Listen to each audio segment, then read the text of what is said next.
Hey guys, Sak here from SAKITECH, and in today's video we'll be doing a full comparison between the Samsung Galaxy S22 Ultra versus the iPhone 14 Pro Max. Both of these smartphones are the current flagship offerings from two of the biggest rivals in the smartphone industry. As such, people are naturally asking questions. Questions such as, is the iPhone 14 Pro Max a better smartphone than the Galaxy S22 Ultra? Or is the Galaxy S22 Ultra better than the iPhone 14 Pro Max? And the most direct request of all is, just tell me which one is better. And in this video, that's exactly what we're gonna do by doing a full side-by-side comparison of every aspect of these smartphones. So if you want a crystal clear response, keep watching.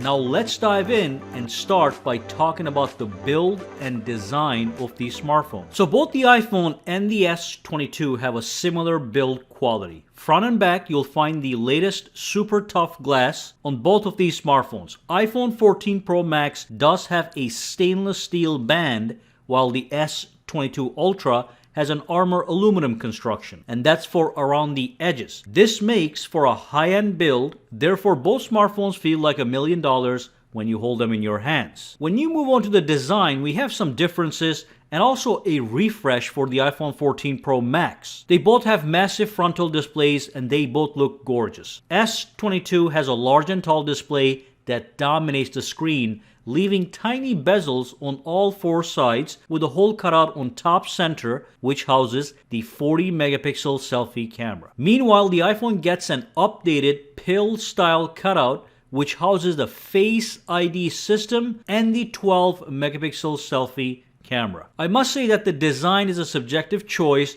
but in my opinion, the S22 Ultra pulls ahead. It seems cleaner and more futuristic in overall presentation from the front. However, on the iPhone 14 Pro Max, the new pill-style cutout looks considerably better than the old iPhone notch that I always dislike. And also the space around the cutout shows system alerts and background activities, which Apple calls the dynamic island. In my opinion, the small center hole cutout on the S22 is a better option than a larger pill cutout, as it is less intrusive while watching full-screen movies, as I will show you very soon. Now, both smartphones come with water resistance with the exact same water resistance rating of IP68. Rest assured, both phones can easily handle a rainy day or an accidental drop into a puddle of water. You can even wash them with clean water, which will cause no problems. Both smartphones offer high-quality stereo speakers that produce loud, deep, and rich sound, which is perfect for listening to any type of media. The iPhone 14 Pro Max speakers sound slightly better,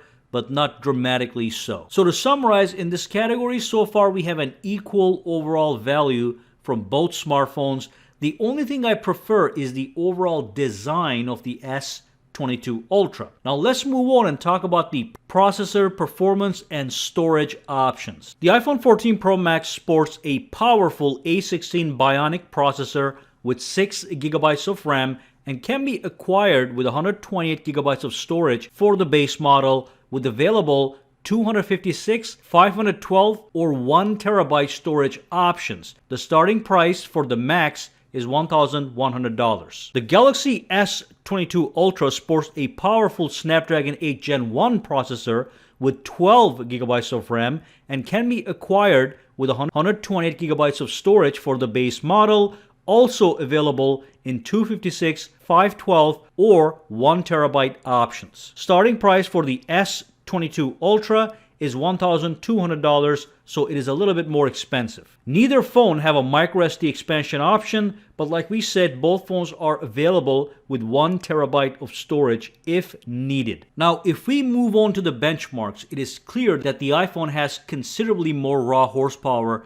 than the S22 Ultra. Although the real-world performance of both smartphones is rock solid with swift user experience, the iPhone is around 45% faster in multi-core processing power, which will be useful when it comes to heavy-duty tasks. For example, if you were editing a 4K video file on your iPhone, it would be much faster to export and smoother to edit on the iPhone. The A16 also has greater graphical performance, so in the performance department, the iPhone has the clear lead and it's pretty large. Now let's quickly talk about the dimensions. Both smartphones have somewhat similar dimensions overall, but in this day and age, dimensions and weight don't seem to have much of an influence on buying decisions. But just so you know, the S22 Ultra is slightly larger, although the iPhone 14 Pro Max is a little bit heavier. So let's move on and talk about a much more important category, the display. The iPhone has a 6.7-inch Super Retina display with a resolution of 2796 by 1290 with 460 pixels per inches. The S22 Ultra has a 6.8-inch display with a resolution of 1440 by 3200 with 515 pixels per inches. Both phones have a super smooth 120Hz display refresh rate. Both smartphones also support HDR10 where available for superior video viewing quality. Now both of these smartphones have fantastic displays that look stunning from every angle. They are not dull, they're very vibrant. The S22 Ultra is sharp, clear, and highly color accurate. The iPhone is sharp and clear as well, also offering exceptional color accuracy. Overall, quality-wise, I cannot recommend one over the other as they both look very clean and crispy. The iPhone 14 Pro Max does offer higher peak brightness of 2000 nits, while the S22 Ultra tops around 1750 nits. The peak maximum brightness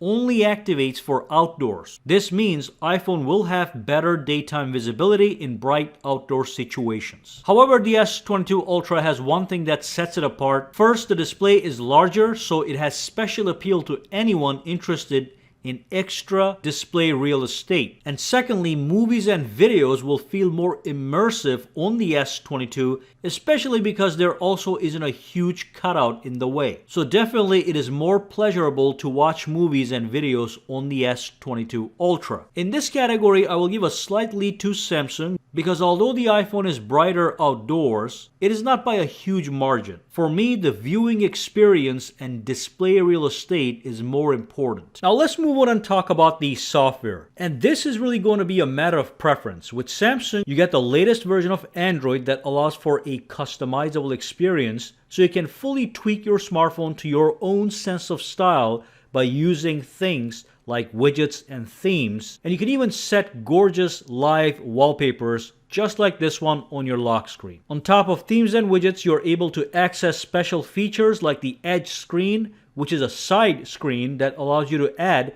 even more widgets of your choice available at a swipe. And even the Edge screen itself is customizable. Now, iPhone's iOS is a more limited system, yet iOS 16 has expanded customization. You now have customizable lock screen and always on display and even widgets. All these are welcome additions, but in Apple fashion, the focus is on simplicity rather than complexity. They work great, but simply don't compare to the customization depth of Samsung. For instance, iPhone has a limited always on display, while Samsung's always on display is very customizable. You can choose from all kinds of clock faces or even set any image on your always on display. And then you have additional settings that pertain to the always on display specifically, while the iPhone, the only option is to turn it on or off. Now, iOS does have its own advantages. It feels more polished and has a superior app ecosystem. When it comes to gaming apps, iPhone will deliver beyond Samsung simply because the Apple App Store has better games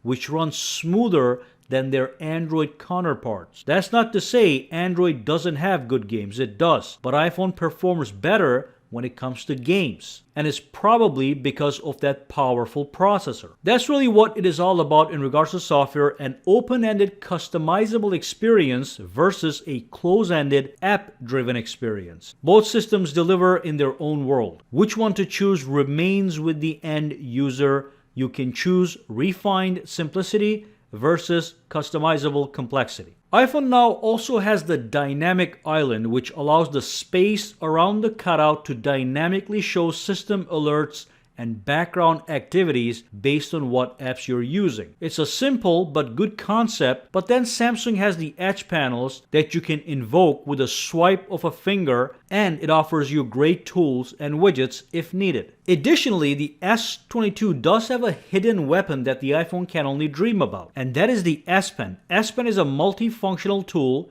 that brings a new dimension of functionality to the S22 Ultra. It allows for precision writing, precision sketching, and precision drawing if you so desire. You can even create a masterpiece right on your phone if you have the skill and patience to do so. You can navigate your smartphone with the S Pen, which is cool, and you also get access to special Air Command menu that gives you additional software features not present on any other smartphone, let alone the iPhone. Samsung also has the Samsung DeX functionality, which is also unique, which allows you to convert your smartphone into a portable computer that can be used to get work done in a desktop-like PC environment. So clearly Samsung has more software features. It's the more complex system. Now let's move on and talk about the camera. S22 Ultra has 4 rear cameras and 1 front-facing camera.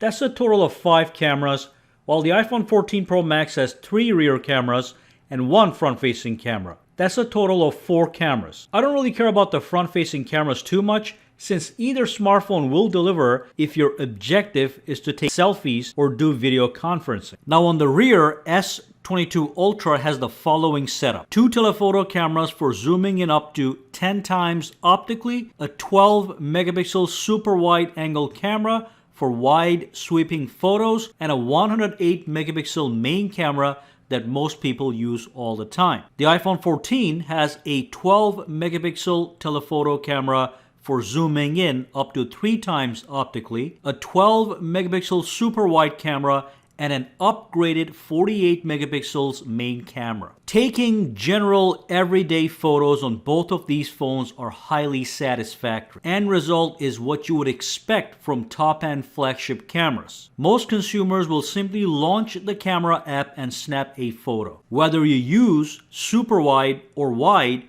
the end results are stunning, as you can see. There will be pros and cons on both devices, but to a negligible degree. It's like you're either driving a Ferrari or a Lamborghini. They're both high-end supercars. Now this analogy applies to the photo-taking experience. We'll talk about video in a second. Now when we do dive in a little bit deeper, you can see that the S22 Ultra has a more capable telephoto lens combo. You can zoom in up to 10 times optically and retain a great deal of detail, and then with the latest improvements, you now get highly usable 100x telephoto shots. That is 100 times digital zoom. And it's truly insane how clear these photos can be. The iPhone cannot do this. It maxes out at 3 times optical and 15 times hybrid zoom, and the image loses lots of quality as you zoom in further. Both of these phones are capable of taking great macro shots as well. These macro shots are going to be crisp, clear, and detailed. Now when it comes to video, both smartphones offer 4K recording at 30 or 60 frames per second or 1080p at 30 or 60 frames per second. Both phones offer excellent video stabilization to take steady video with minimum shake or blur,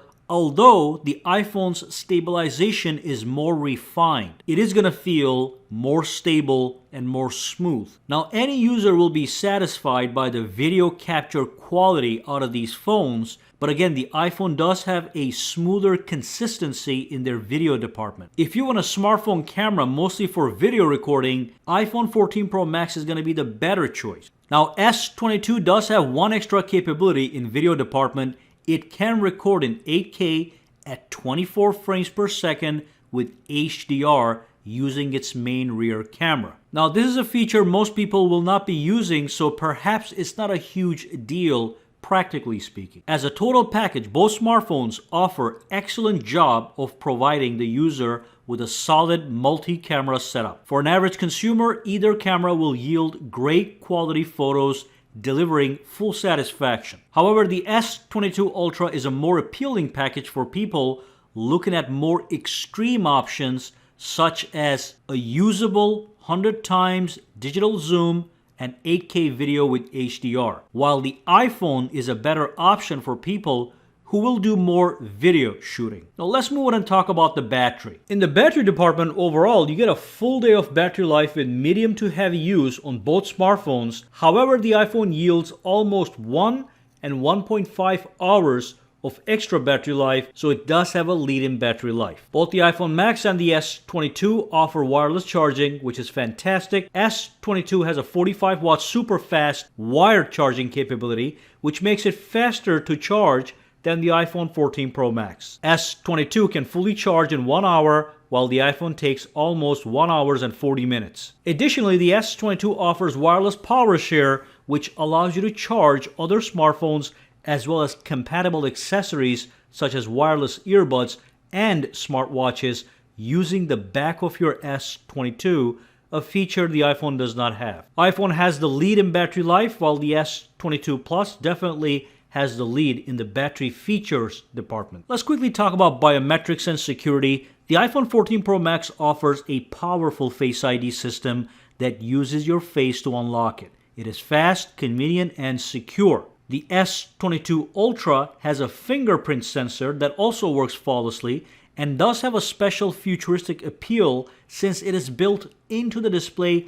Under the display, it is unseen. Again, this is mostly a matter of choice since both systems work great, but Samsung gets extra points for having it under the display without sacrificing screen real estate. Alright, now let's move on and talk about a conclusion. To understand which phone is the better option, let's quickly list the advantages of the S22 over the iPhone, and then we'll do it the other way around. S22 Ultra has faster charging. It has the wireless power share feature. S22 has a better design, though this could be a subjective choice. I believe it looks more futuristic and cleaner. S22 has a more aggressive camera setup with extreme options like 8K recording and a very usable 100x hybrid zoom plus 10x optical zoom. S22 Ultra has a built-in S Pen, which is simply another dimension of functionality. S22 offers unique functions like Samsung DeX, which can convert your smartphone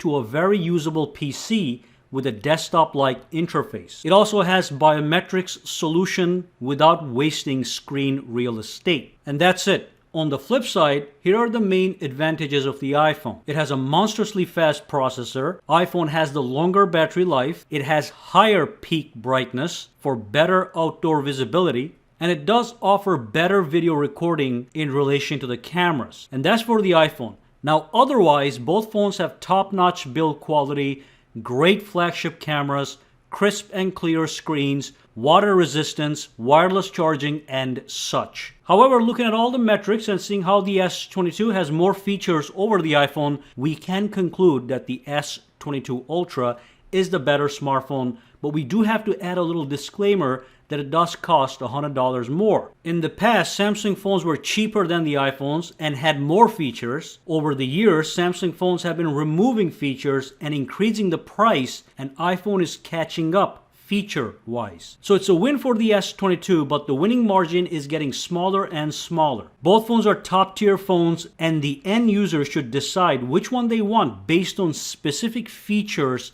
they like. Now, I would personally get the S22 Ultra over the iPhone, but it's getting pretty close.